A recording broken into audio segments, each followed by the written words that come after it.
राहुल गांधी और प्रियंका वाड्रा के Twitter politics और राहुल गांधी की वीडियोबाजी के साथ कांग्रेस में आजकल एक ट्रेंड चल रहा है, वो है क्रेडिट लेने का। कुछ भी हो, कांग्रेस उछलकर सामने आ जाती है कि ये तो हमने किया था, कहा था, हमारी सोच है, वगैरह वगैरह। वैसे देखा जाए तो क्रेडिट लेना हर किसी को पसंद है, राजनीति में तो ऐसा खूब होता है।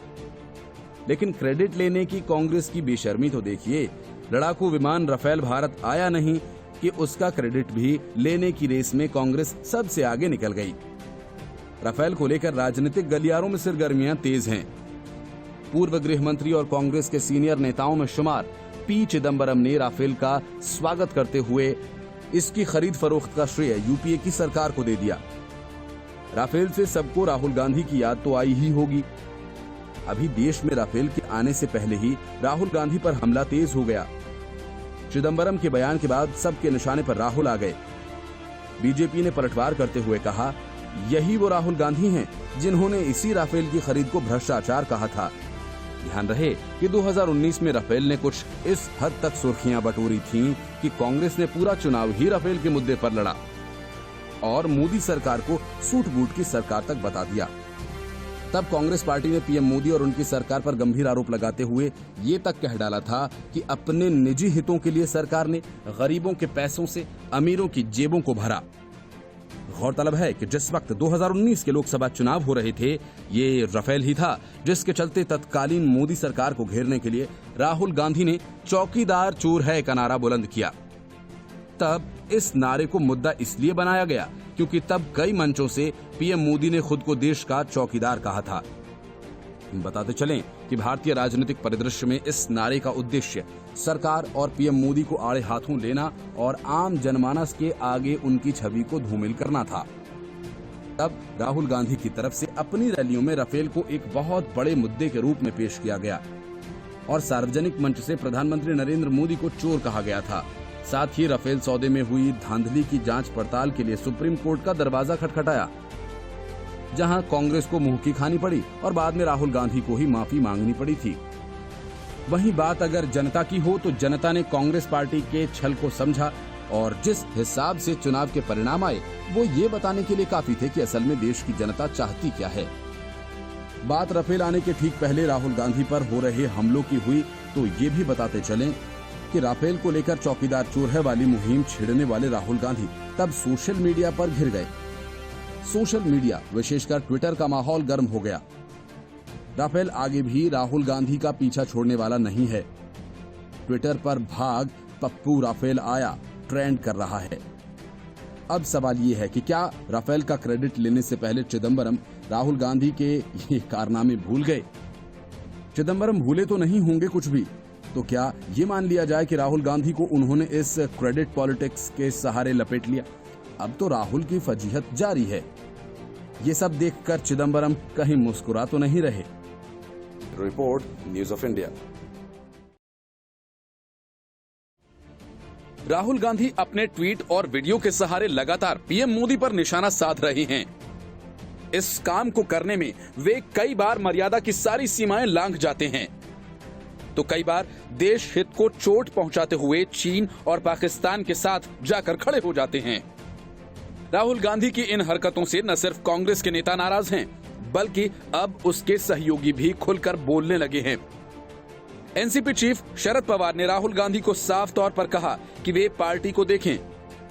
पीएम मोदी के खिलाफ लगातार व्यक्तिगत टिप्पणी करने से न तो उनकी विश्वसनीयता बनेगी और न ही पार्टी आगे बढ़ेगी। कांग्रेस के साथ लंबे समय तक राजनीतिक मैदान में रहे राष्ट्रवादी कांग्रेस पार्टी के प्रमुख शरद पवार ने कहा कि कांग्रेस के लिए गांधीवाद एक मजबूत शक्ति है। इसके साथ ही उन्होंने कांग्रेस के पूर्व अध्यक्ष राहुल गांधी को सलाह भी दी। उन्होंने कहा कि पीएम मोदी पर निशाना साधना रोकना चाहिए। ये समय कांग्रेस की बागडोर संभालने का है।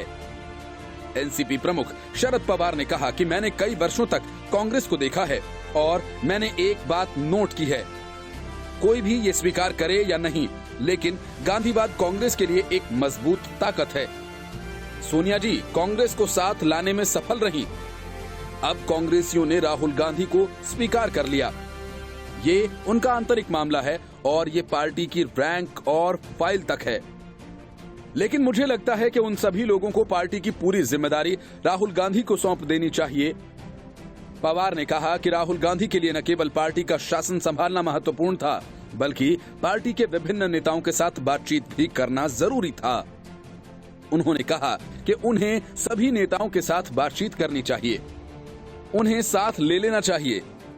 ये पूछे जाने पर कि राहुल गांधी को ऑफिस कैसे संभालना चाहिए, एनसीपी प्रमुख शरद पवार ने कहा कि उन्हें देश का दौरा शुरू करना चाहिए, उन्हें यात्राएं करनी चाहिए, पार्टी कार्यकर्ताओं से मिलना चाहिए। ये कुछ ऐसा है जो उन्होंने कुछ समय पहले किया था, अब फिर उन्हें ये करना शुरू कर देना चाहिए।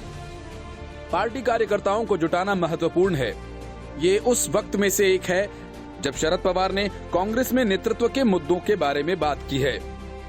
उनसे पीएम मोदी के खिलाफ राहुल गांधी की हालिया टिप्पणियों के बारे में भी पूछा गया। राहुल गांधी ने ट्वीट किया था, पीएम अपनी छवि बनाने के लिए 100% केंद्रित हैं। भारत के सभी कब्जाए हुए संस्थान इस कार्य में व्यस्त हैं। एक व्यक्ति की छवि राष्ट्रीय दृष्टि का विकल्प नहीं है।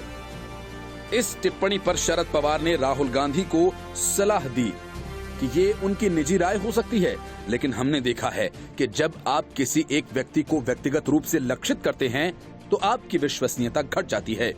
इसे टाला जाना चाहिए। लेकिन राहुल गांधी तो अपने पर अड़े हुए हैं। लोकसभा चुनावों में मिली करारी हार से भन्नाए राहुल गांधी और प्रियंका वाड्रा ने अपने सियासी जीवन का लक्ष्य ही पीएम मोदी का विरोध करना बना रखा है।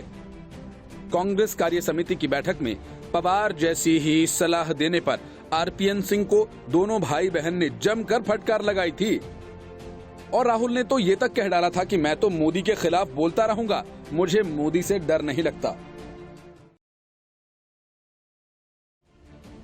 बीजेपी के फायर ब्रांड युवा सांसद तेजस्वी सूर्या ने अपने रडार पर असदुद्दीन ओवैसी को लिया और उनकी बोलती बंद कर दी। राम मंदिर के भूमि पूजन समारोह में प्रधानमंत्री नरेंद्र मोदी के शामिल होने को लेकर छिड़ी बहस के बीच बीजेपी के तेजस्वी सूर्या ने असदुद्दीन ओवैसी पर पलटवार किया। तेजस्वी ने पूर्व में राष्ट्रपति भवन में आयोजित इफ्तार पार्टी पर सवाल किए। ट्वीट करते हुए तेजस्वी ने ओवैसी से पूछा कि उनकी धर्मनिरपेक्षता तब कहां थी जब देश के राष्ट्रपति और राज्यों के मुख्यमंत्री अपने आवास पर इफ्तार पार्टी रखते थे। तेजस्वी सूर्या ने ओवैसी के ट्वीट को रीट्वीट करते हुए लिखा कि जब देश के राष्ट्रपति और राज्यों के सीएम अपने आधिकारिक आवास पर इफ्तार पार्टी आयोजित करते थे तब आपकी धर्मनिरपेक्षता कहां थी। उन्होंने आगे आरोप लगाया, मंदिर को गिराकर मस्जिद बनाई गई, उस गलती को अब सुधार दिया गया है। उन्होंने कहा, हमें रजाकारों से संविधान का पाठ सीखने की जरूरत नहीं है। असल में प्रधानमंत्री नरेंद्र मोदी के मंदिर निर्माण के भूमि पूजन समारोह में शामिल होने पर ऑल इंडिया मजलिसे इत्तेहादुल मुस्लिमीन के नेता असदुद्दीन ओवैसी ने सवाल उठाए थे। उन्होंने कहा कि अयोध्या में भूमि पूजन का हिस्सा बनना प्रधानमंत्री पद की संवैधानिक शपथ का उल्लंघन होगा। उन्होंने ट्वीट किया और कहा कि आधिकारिक तौर पर भूमि पूजन में शामिल होना प्रधानमंत्री के संवैधानिक शपथ का उल्लंघन है। धर्मनिरपेक्षता संविधान के मूल ढांचे का हिस्सा है। ओवैसी ने आगे लिखा कि हम नहीं भूल सकते कि 400 से ज्यादा वर्षों से अयोध्या में बाबरी मस्जिद रही और 1992 में अपराधियों की भीड़ ने इसे ध्वस्त कर दिया था। उनके इस बयान पर काफी विवाद हुआ था। बीजेपी प्रवक्ता संबित पात्रा ने ओवैसी को उन्हें दाढ़ी वाला जिन्नाह तक बता दिया था। राजस्थान में अशोक गहलोत ने एक साथ सबके खिलाफ मोर्चा खोल रखा है और इसी तेजी के चक्कर में कुछ ऐसा हुआ कि बैठे बिठाए सोनिया गांधी के खिलाफ मुकदमा दर्ज हो गया। और ऐसा हुआ है कांग्रेस के एक ट्वीट की वजह से। भारतीय जनता युवा मोर्चा के प्रदेश अध्यक्ष अशोक सैनी भादरा ने कांग्रेस आईटी सेल और सोशल मीडिया के राष्ट्रीय अध्यक्ष रोहन गुप्ता के खिलाफ आपराधिक परिवाद दायर किया है। जयपुर सेशन कोर्ट में दायर किए गए इस परिवाद में कांग्रेस की राष्ट्रीय अध्यक्ष सोनिया गांधी को भी पार्टी बनाया गया है और इस संबंध में बीजेपी विधि प्रकोष्ठ के प्रदेश संयोजक सुरेंद्र सिंह नरूका ने ये बताया कि कांग्रेस के वेरीफाइड ट्विटर हैंडल से 26 जुलाई को एक ट्वीट किया गया था जो जन भावना को भड़काने के उद्देश्य से किया गया था, जो आपराधिक कृत्य है। उन्होंने कहा कि जयपुर सेशन कोर्ट में आपराधिक परिवाद दायर कर रोहन गुप्ता को तलब कर दंडित करने की मांग की गई है। वहीं भारतीय जनता युवा मोर्चा के प्रदेश अध्यक्ष अशोक सैनी भादरा ने कहा कि उन्हें ट्वीट की भाषा और इसमें प्रधानमंत्री नरेंद्र मोदी, गृह मंत्री अमित शाह और बीजेपी के राष्ट्रीय अध्यक्ष जेपी नड्डा की तस्वीर का इस्तेमाल किए जाने पर आपत्ति है। गौरतलब है कि राजस्थान में सचिन पायलट के बागी तेवर अपना लेने से उत्पन्न हुए सियासी संकट के लिए कांग्रेस सीधे तौर पर विपक्षी बीजेपी को जिम्मेदार बताती रही। कांग्रेस ने बीजेपी पर विधायकों की खरीद फरोख्त का आरोप लगाया था। विधायकों की खरीद फरोख्त के मामले में केंद्रीय मंत्री गजेंद्र सिंह शेखावत का नाम भी आया था। गहलोत ने सचिन पायलट, राज्यपाल कलराज मिश्र और बीजेपी के खिलाफ तो मोर्चा पहले से ही खोल रखा था, लेकिन अब इस लड़ाई में मायावती भी आमने सामने हैं। मायावती ने अपने विधायकों के कांग्रेस में विलय के खिलाफ हाई कोर्ट में याचिका डाली है। बीजेपी विधायक मदन दिलावर की भी याचिका इसी से संबंधित है।